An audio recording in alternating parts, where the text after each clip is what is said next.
কোন ব্যক্তি যদি এই দোয়াটি 3 বার পড়ে আল্লাহর কাছে যা কিছু চায়, যদি ধন চাই আল্লাহ পাক ধন দান করেন, যদি ইজ্জত চাই আল্লাহ পাক ইজ্জত দান করেন, যদি সম্মান চাই আল্লাহ পাক রব্বুল আলামিন সম্মান দান করেন, যদি ঋণ থেকে মুক্তি চাই আল্লাহ পাক ঋণ থেকে মুক্তি দান করেন, আর যদি চাই আল্লাহ তুমি আমার জীবনে একটা নেককার মানুষকে আমার জীবনের সঙ্গী হিসাবে গ্রহণ করে দাও, তখন আল্লাহ পাক রব্বুল আলামিন তাকে নেককার একজন সঙ্গী দান করেন।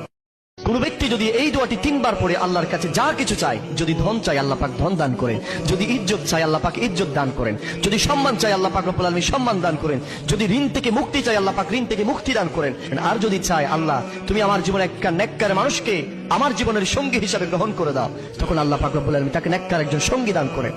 কোন ব্যক্তি যদি এই দোয়াটি 3 বার পড়ে আল্লাহর কাছে যা কিছু চায়, যদি ধন চাই আল্লাহ পাক ধন দান করেন, যদি ইজ্জত চাই আল্লাহ পাক ইজ্জত দান করেন, যদি সম্মান চাই আল্লাহ পাক রব্বুল আলামিন সম্মান দান করেন, যদি ঋণ থেকে মুক্তি চাই আল্লাহ পাক ঋণ থেকে মুক্তি দান করেন, আর যদি চাই আল্লাহ তুমি আমার জীবনে একটা নেককার মানুষকে আমার জীবনের সঙ্গী হিসাবে গ্রহণ করে দাও, তখন আল্লাহ পাক রব্বুল আলামিন তাকে নেককার একজন সঙ্গী দান করেন।